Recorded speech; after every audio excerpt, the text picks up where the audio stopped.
আজকে কিন্তু অবস্থা কি কারণে ঠিক আমরা জানি না, বারবার কিন্তু নেট ছেড়ে দিচ্ছে, নেটওয়ার্কের বাফারিং হচ্ছে। তো এই মুহূর্তে আমরা কিন্তু দাঁড়িয়ে আছি আরামবাগের ঋষি অরবিন্দ ক্লাবের পুজো মণ্ডপে, কালী পুজো মণ্ডপে ইতিমধ্যে আমরা এসে হাজির হয়েছি। সেই ঋষি অরবিন্দ ক্লাবের কিন্তু পুজো, যে পুজোটি কোর্ট রোডে হতো, সেই পুজোটি কিন্তু স্থান পাল্টানো হয়েছে। সেই পুজোটি কিন্তু যে হেলথ হোম আছে লিঙ্ক রোড ঠিক বলবো না, যেটি পল্লীশ্রীর আগে যে হেলথ হোম আছে, সেই হেলথ হোমের কাছে কিন্তু করা হয়েছে এবছর। আর কিছুক্ষণের মধ্যে কিন্তু দ্বার উদ্ঘাটন করা হবে। এখানে আবাসিকরা কিন্তু দ্বার উদ্ঘাটন করবেন। এখানে সন্ধ্যে নামতে কিন্তু পুজো মণ্ডপে মানুষজন কিন্তু আসা যাওয়া করছেন। এবং এটি হচ্ছে রাজবাড়ির আদলে, পুরনো রাজবাড়ির আদলে কিন্তু মণ্ডপটি তুলে ধরা হয়েছে সাধারণ মানুষের কাছে। আমি দেখাচ্ছি এখানে কিন্তু লোকজন হয়েছে, লোকজন কিন্তু টুকটাক করে আসছে, আসা যাওয়া করছে। আজকে তো আর কিছুক্ষণের মধ্যে এই কালী পুজো শুরু হবে, যারা যারা পুজো করেন তারা নিশ্চয়ই জানেন। তো এই মুহূর্তে আমরা কিন্তু দেখানোর চেষ্টা করছি যে ঋষি অরবিন্দ ক্লাবের যে রাজবাড়ির আদলে যে পুজো মণ্ডপটি, সেই পুজো মণ্ডপটি আপনাদের সরাসরি সংবাদ সম্মেলনের লাইভে দেখাচ্ছি। আপনাদের দেখতেই পাচ্ছেন সেই ছবি আমরা দেখাচ্ছি। এখনো কিন্তু দ্বার উদ্ঘাটন করা হয়নি, তো তা সত্ত্বেও কিন্তু আমরা যাব, গিয়ে আপনাদের প্রতিমাটি দর্শন করাবো। এখানে দেখাচ্ছি কিভাবে রাজবাড়ি, যে পুরনো দিনের যে রাজবাড়ি, সেই রাজবাড়ি আদলে কিন্তু মণ্ডপটি তৈরি করা হয়েছে। দেখতেই পাচ্ছেন, ঘুরে দেখাচ্ছি আপনাদেরকে। এই যে এখানে দেখতে পাচ্ছেন যে রাজবাড়িতে বা পুরনো রাজবাড়ি পড়ে থাকলে যেমন গাছপালা জন্মে যায়, সে গাছপালাও কিন্তু জন্মে গেছে, সেটাও কিন্তু তুলে ধরার চেষ্টা করেছে ঋষি অরবিন্দ ক্লাব। দেখাচ্ছি সেই ছবিটা আমরা সরাসরি সংবাদ সম্মেলনের লাইভে দেখানোর চেষ্টা করছি আপনাদের।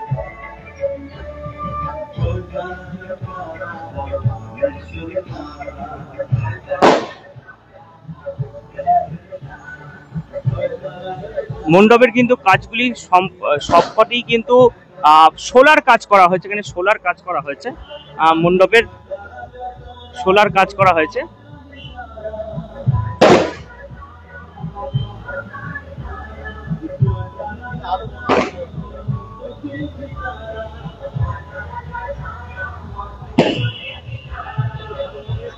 রাজবাড়ির আদলে কিন্তু মণ্ডপটি তৈরি করা হয়েছে।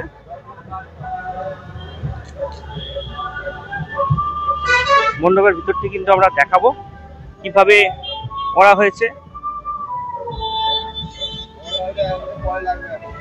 দেখাচ্ছি সরাসরি আপনাদের লাইভে দেখাচ্ছি, দেখতে পাচ্ছেন সেই ছবিটা। প্রতিটি কিন্তু সোলার কাজ করা হয়েছে। এই যে মূর্তিগুলো দেখছেন, সেগুলো সোলার কাজ করা হয়েছে, সোলার দিয়ে মূর্তিগুলি বানানো হয়েছে। এখানে কিন্তু দেখাচ্ছি আমরা কিন্তু আস্তে আস্তে মণ্ডপের ভেতরে ঢুকছি। মণ্ডপের ভেতরটাও কিন্তু বিভিন্ন রকম কিন্তু মডেল তৈরি করা আছে। ঠিক মডেল না, একটু পৌরাণিক দিনে যেসব মডেলগুলি তৈরি করা হতো, সেই মডেল তৈরি করা আছে। যেমন রাজবাড়িতে যেমন রাজারা বিভিন্ন তাদের বাড়িতে কিন্তু যে মডেল তৈরি করে রাখতো, সেই মডেল তৈরি করে রেখেছে। এখানে কিন্তু দেখাচ্ছি তরোয়াল থেকে আরম্ভ করে, তরোয়াল রাখার জায়গা থেকে আরম্ভ করে এই সবগুলি তুলে ধরা হয়েছে। এখানে ইতিমধ্যে কিন্তু দর্শনার্থীরা আসছে, এসে কিন্তু সেলফি তুলছেন, সেই ছবিটা আমরা তুলে ধরছি।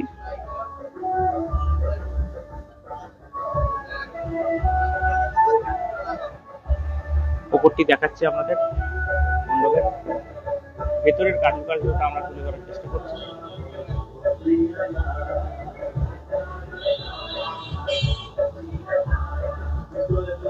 বাবু এবার একটু খালি করে দাও। হ্যাঁ, একটু ওপেনিং হবে। এক মিনিট। হ্যাঁ,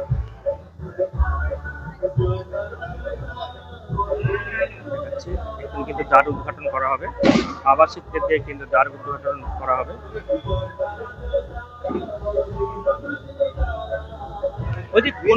কোনখান থেকে? বেড়াই থেকে। কেমন লাগলো? খুব ভালো লাগলো। তো এটা ফার্স্ট বার এলাম, তো ভালো লেগেছে। আরামবাগে কি প্রথম না না, আরামবাগে প্রথম না, বাট অনেকে এসছি, কিন্তু আজকে কালী পুজোতে প্রথম এলাম। কি নাম? আমার নাম সানা প্রতিহার, আমি ব্যাঙ্গাই থেকে এসেছি। হ্যাঁ, আমরা দুজনে একসাথে এসেছি। এখানেতে ফার্স্ট টাইম এলাম, আরামবাগে এসেছি, বাট এই যে দীপাবলিতে এখানে ফার্স্ট টাইম এলাম আর কি। খুব ভালো লাগলো। মণ্ডপ তো খুব দারুণ হয়েছে, অসাধারণ, মানে পুরো একটা অন্যরকম থিম হয়েছে, দারুণ হয়েছে। ধন্যবাদ। আমরা প্রতিমাটি দেখাচ্ছি আপনাদের, ঋষি অরবিন্দ ক্লাবের প্রতিমাটি। খুব সুন্দরভাবে কিন্তু প্রতিমাটি খুব সুন্দর তৈরি করা হয়েছে, খুব সুন্দর লাগছে। দেখাচ্ছি ছবিটি। প্রতি বছরই কিন্তু প্রতিমার দিক থেকে ঋষি অরবিন্দ ক্লাবের একটা সুনাম আছে।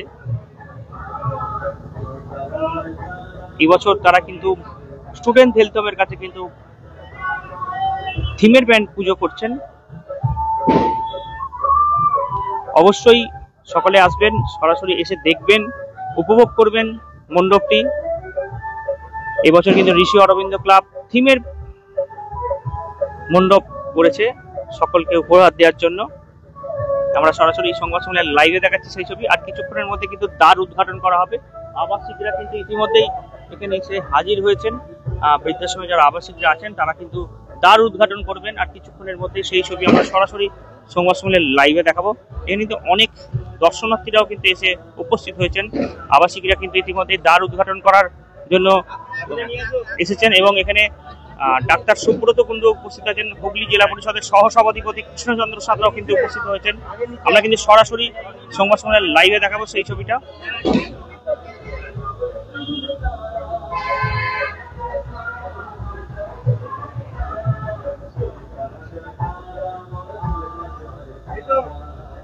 দেখাচ্ছি ছবিটা সরাসরি লাইভে, দেখতেই পাচ্ছেন।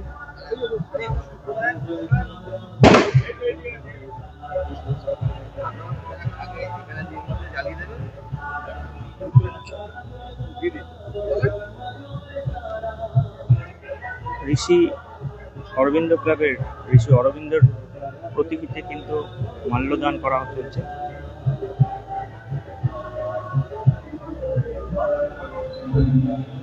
দেখাচ্ছি ছবি। মোমবাতি জ্বালিয়ে তাকে শ্রদ্ধা নিবেদন করা হচ্ছে প্রথমে, এরপরে কিন্তু দ্বার উদ্ঘাটন করা হবে। ঋষি অরবিন্দ ক্লাবের এবছরের থিম রাজবাড়ি। এই ছবিটা আমরা সরাসরি সংবাদ সম্মেলনে তুলে ধরার চেষ্টা করছি।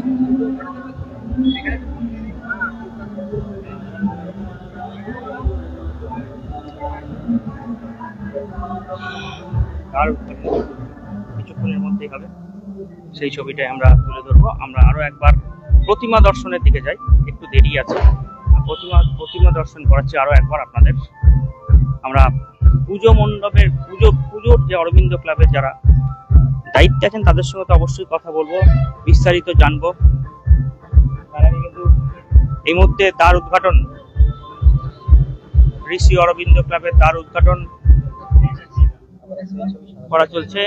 সরাসরি সেই ছবি আমরা সংবাদ সম্মেলনের লাইভে দেখাচ্ছি, দেখতেই পাচ্ছেন সেই ছবি। এখানে আরেকটা কথা বললেন না, সেটা হচ্ছে রাজেশ চৌধুরী উপস্থিত হয়েছেন। রাজেশ চৌধুরীর পুজো বলে এটা পরিচিত, কিন্তু আরামবাগ পৌরসভার উপপৌর প্রধান, প্রাক্তন উপপৌর প্রধান রাজেশ চৌধুরীর পুজো বলে কিন্তু এটা আরামবাগের সকলেই জানেন। আরামবাগের প্রাক্তন বিধায়ক কিন্তু প্রতি বছরের ন্যায় এবছর এসেছেন দ্বার উদ্ঘাটনের সময়, এবং কিন্তু এখানে আবাসিকরা কিন্তু দ্বার উদ্ঘাটন করছেন। আমরা সরাসরি লাইভে দেখাচ্ছি সেই ছবিটা, দেখতেই পাচ্ছেন সেই ছবি। দ্বার উদ্ঘাটন কিন্তু হয়ে গেল ইতিমধ্যেই।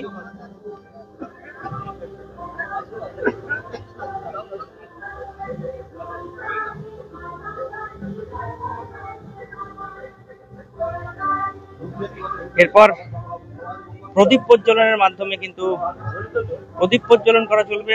এই মুহূর্তে প্রদীপ প্রজ্বলন চলছে। আরামবাগের আবাসিকরা কিন্তু এই মুহূর্তে প্রদীপ প্রজ্বলনের সঙ্গে অংশগ্রহণ করেছেন। তারা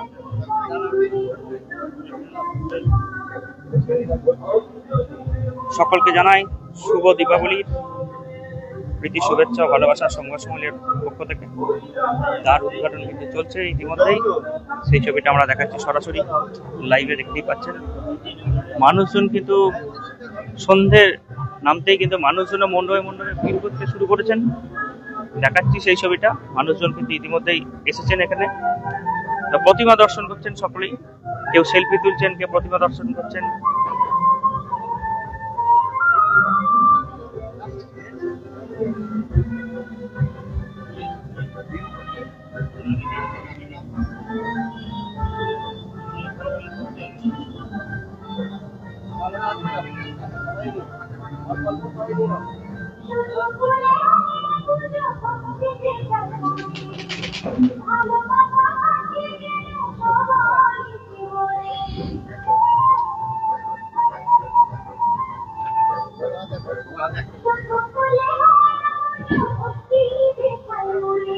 এখানে কিন্তু ঋষি অরবিন্দ ক্লাবের যারা সদস্যরা আছেন তারাও কিন্তু এখানে আছেন, অনেকেই আছেন। আমরা দ্বার উদ্ঘাটন এবং প্রদীপ প্রজ্বলন কিন্তু ইতিমধ্যেই সম্পন্ন হয়েছে।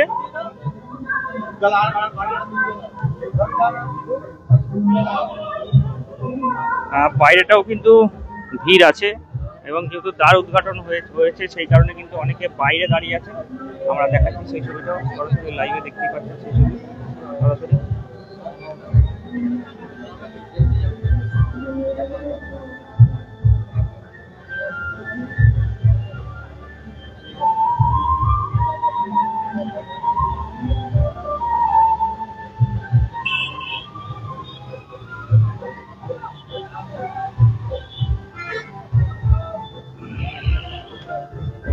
কেমন লাগছে? খুব ভালো লাগছে এসে। আমরা প্রত্যেক বছরই তো আসি, এই নিয়ে 3 বার হলো আমার আসা এখানে। ঠাকুর যেন সবাইকে ভালো রাখে, সবাই সুস্থ থাকুক, এটাই কামনা করি ঠাকুরের কাছে। আমরা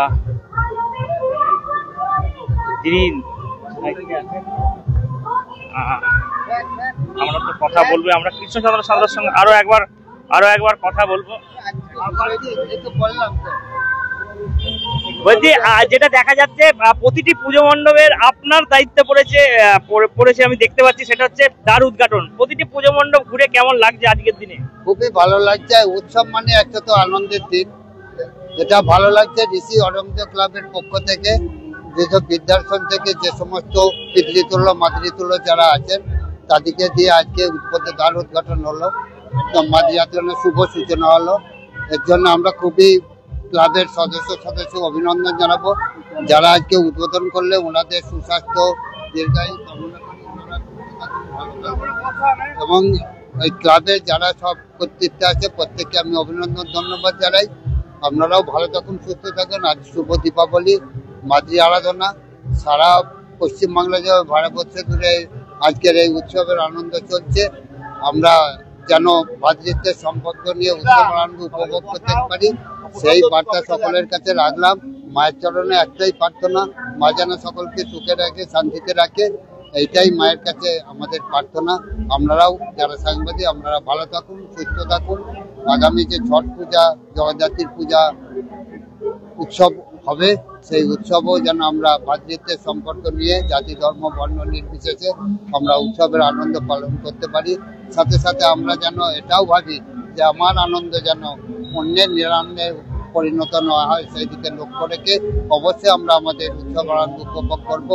সকলে ভালো থাকুন, সুস্থ থাকুন, মায়ের কাছে এই শেষ প্রার্থনা। আমরা এখানে যারা পুজো কর্তা রাজেশ চৌধুরীর সঙ্গে কথা বলবো অবশ্যই। তিনি প্রতি বছরই কিছু না কিছু করেন। দাদা, এবছরের থিমটা কি? এবছরের থিম হচ্ছে অবহেলা। মানে আমাদের সমাজের বিভিন্ন স্তরে, সেটা হচ্ছে সমাজে আপনি আপনার বিবেক থেকে শুরু করে মনুষ্যত্ব, অনুভূতি, কৃষ্টি, সংস্কৃতি, শিল্পী, সর্বক্ষেত্রে একটা অবহেলার অবজ্ঞা তার ছাপ সমাজে পড়েছে। সেইটাই আমরা এটা প্রতীক হিসেবে একটা রাজবাড়িকে সামনে রেখে, যে অবহেলা থাকলে, অবজ্ঞা থাকলে যে একটা রাজপ্রাসাদও যেমন ক্ষয়িষ্ণু হয়ে পড়ে, সমাজের ক্ষেত্রে একই ভাবনা আমরা প্রয়োগ করার চেষ্টা করি। আগামী বছর থেকে কি এখানে পুজো হবে? দেখুন, এই স্থানটা আমাদের তো নিজস্ব জায়গা নয়, এটা হচ্ছে এইবারে আমাদেরকে মহকুমা গ্রন্থাগার অনুমতি দিয়েছে, আমরা করতে পেরেছি। যদি আগামী দিনে মহকুমা গ্রন্থাগার অনুমতি দেয়, আমরা নিশ্চয়ই এখানেই করার চেষ্টা করব। এখানে করার ক্ষেত্রে সুবিধা, সব দিক থেকে সুবিধা রয়েছে। বাজেট আমাদের বন্ধু বান্ধব শিল্পী তারা করেছে, সেই অর্থে কোনো বাজেটের সেই অঙ্কের মাপে কোনো এখানে আমাদের এখানে টাকা দিয়ে খুব বেশি কিছু পাওয়া যায় না, সবকিছু ব্যবহার সম্পর্ক থেকে হয়। ওনারা এই থিমটির নাম দিয়েছেন অবহেলা। আমরা কিন্তু রাজবাড়ি বলেছিলাম, কিন্তু রাজবাড়ির আদলেই কিন্তু করা হয়েছে। উনি কিন্তু বললেন যে অবহেলা, যেমন একটা রাজবাড়ি অবহেলা করলে তাদেরও সেটাও কিন্তু ধ্বংসাবশেষ হয়ে যায় কিংবা গাছপালা জন্মে যায়। মেন হচ্ছে অবহেলা। এটা রাজবাড়িকে অবহেলা করলে, একটা রাজবাড়িকে অবহেলা মানে রক্ষণাবেক্ষণের অভাবের জন্য যেটা হয় সেইটাই কিন্তু তুলে ধরার চেষ্টা করেছে। আমরা সরাসরি সংবাদ সম্মেলন লাইভে কিন্তু আপনাদেরকে এতক্ষণ দেখাচ্ছিলাম আরামবাগের ঋষি অরবিন্দ ক্লাবের পুজো।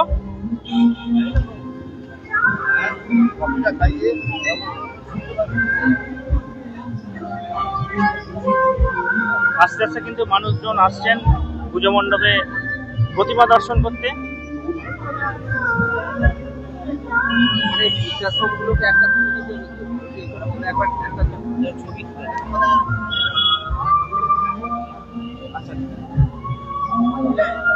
এখানে আবাসিকরা কিন্তু এখানে আছেন, বসে আছেন। ওনারা কিন্তু ফিতে কাটার মাধ্যমে কিন্তু দ্বার উদ্ঘাটন করলেন। যেহেতু রাস্তার পাশেই, একদম রাস্তার পাশেই পুজো, অনেকেই কিন্তু রাস্তার বাইরে থেকে ছবি তুলে চলে যাচ্ছেন এবং ঠাকুরও কিন্তু রাস্তা থেকে দেখা যাচ্ছে। নিউ নূর সোফা সেন্টার, এখানে সমস্ত রকম সোফা পাইকারি ও রিটেলে বিক্রয় করা হয়। সমস্ত সোফা নিজস্ব কারখানায় তৈরি করা হয়। প্রোপাইটার হানিফ হোসেন খাঁ ও রুহুল হোসেন খাঁ, বড়ডোঙ্গল হাটতলা সিনেমা হলের সন্নিকটে, হুগলি। যোগাযোগ 7797170093 এবং 9382003105।